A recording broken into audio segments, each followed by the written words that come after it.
ఇంట్లోనే ఉన్నావా? ఆశ్చర్యంగా ఉంది. రా భోంచేద్దాం. ఏంటి దాస్తున్నావు? Official matters.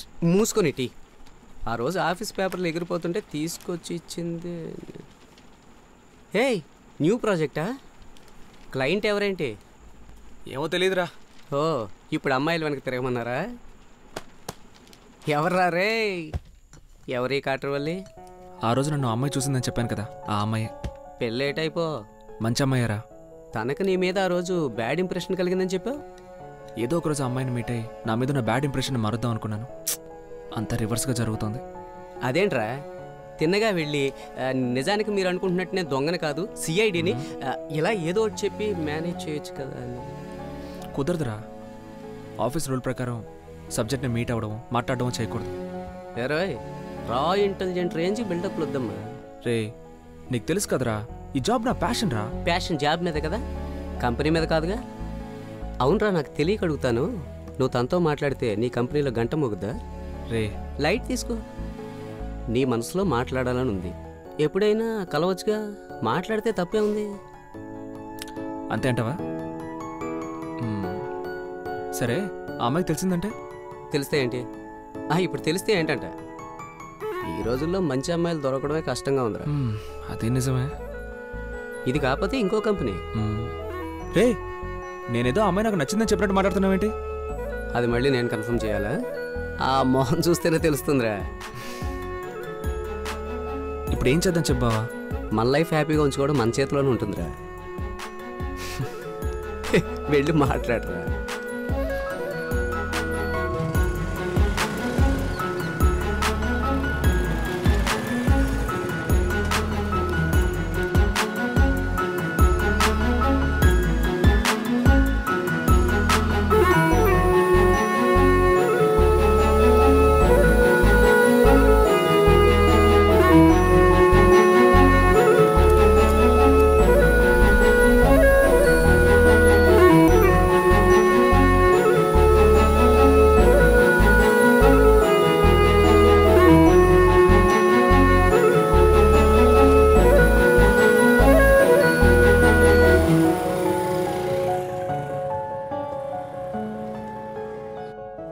వచ్చిందెవరు? మధు కోసమే. ఇంట్లో వాళ్ళు సపోర్ట్ చేస్తే చాలే. మధు, ఏదైనా డీటెయిల్స్ గా? నిన్ను చూడడానికి మీ ఫ్రెండ్ వచ్చారు. హాల్లో కూర్చోపెట్టాను, వెయిట్ చేస్తున్నారు. వెళ్ళి చూడు. ఫ్రెండా? సరే, నేను మళ్ళీ కాల్ చేస్తానే.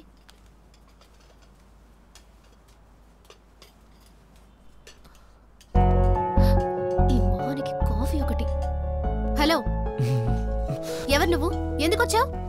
అంటే నేను మీతో కొంచెం మాట్లాడాలి. జస్ట్ 2 minutes అండి. నో, బయటికి వెళ్ళండి. ప్లీజ్ అండి, ప్లీజ్ ఒక్క 2 minutes ఇవ్వండి. హలో, ఇప్పుడు బయటికి వెళ్తావా వెళ్ళవా? ప్లీజ్ అండి, నేను చెప్పేది. ఏంటమ్మా? Nothing aunty. 2 నిమిషాలే, జస్ట్ 2 minutes.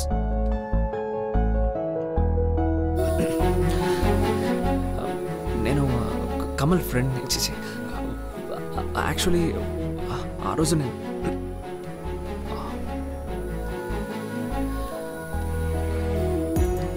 సారీ అండి. యాక్చువల్గా ఆ రోజు నేను తెరుస్తున్న ఫ్లాట్ నా ఫ్రెండ్ కమల్దండి. వాడు టెక్నోమార్క్లో వర్క్ చేస్తున్నాడు. నేను వాడి రూమ్మేట్నే. 3 నెలలు రెంట్ ఇవ్వకపోతే ఎవరికైనా కోపం వచ్చిందిగా. మీరే చెప్పండి. ఇప్పుడు వేరే రూమ్ తీసుకున్నాను, బట్ నా థింగ్స్ అన్నీ కమల్ రూమ్లో ఉండిపోయాయి. వాటి కోసం వచ్చినప్పుడే దయచేసి నా మాట నమ్మండి. ఏంటండి, ఇంత చెప్పినా నమ్మకం లేదా? ముందు నువ్వు ఎవరో తెలుస్తాను. హలో దివ్య, ఏంటి ఏమైందని అడగకుండా నేను అడిగిన దానికి సమాధానం చెప్పు. దేని గురించే? మీ ఫ్లాట్లో మిస్టర్ కమల్ అని పేరుతో ఎవరైనా టెక్నోమార్క్లో పనిచేస్తున్నారా? మధు ఉన్నారు. హే, ఆ రోజు రాత్రిపూట నువ్వెవరినో చూసానని చెప్పావు కదా, ఆ ఫ్లాటే. అతని రూమ్లో ఇంకెవరైనా ఉంటున్నారా? ఓ థ్యాంక్ యూ, లోపలికి రండి.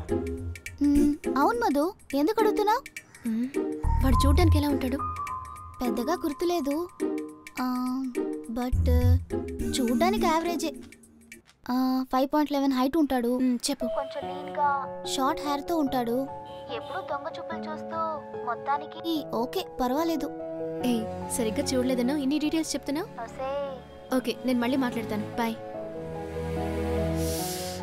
ఆ రోజు నైట్ మీరు ఫ్లాట్ని దొంగతనంగా రియలీ సారీ, మీతో నేను కొంచెం హార్ష్గా బిహేవ్ చేశాను. లేదు, తప్పు నాదేనండి. ఆ, ఇది మా ఫ్రెండ్ వాళ్ళ ఇల్లు. నేను ఇక్కడ గెస్ట్గానే ఉంటున్నాను. ఇలా సడన్గా వచ్చేసరికి మీతో నేను అలా మాట్లాడాల్సి వచ్చింది. మ్మ్. నేను ఎందుకు ఇక్కడి దాకా వచ్చి ఇవన్నీ చెప్తున్నానంటే, ఆ రోజు పార్క్లో నేను ఎదురుపడ్డప్పుడు నన్ను చూసి భయపడ్డారు. మ్మ్. ఏదేమైనా ఫస్ట్ ఇంప్రెషన్ మారదని నాకు తెలుసు, బట్ స్టిల్ ఎందుకో నాకు ఇది చెప్పాలనిపించింది. ఆ, మిమ్మల్ని ఎక్కడ కలవాలో నాకు అర్థం కాలేదు, అందుకే ఇక్కడికి వచ్చాను. సారీ అండి. తప్పు ఒప్పుకోవడానికి కూడా ధైర్యం ఉండాలి. I like it. ఏంటి బాబు, కాఫీ ఎలా ఉంది? తాగలేదా? సారీ అండి, మాటలప్పుడే మర్చిపోయాను. వస్తానండి. Thanks for the time.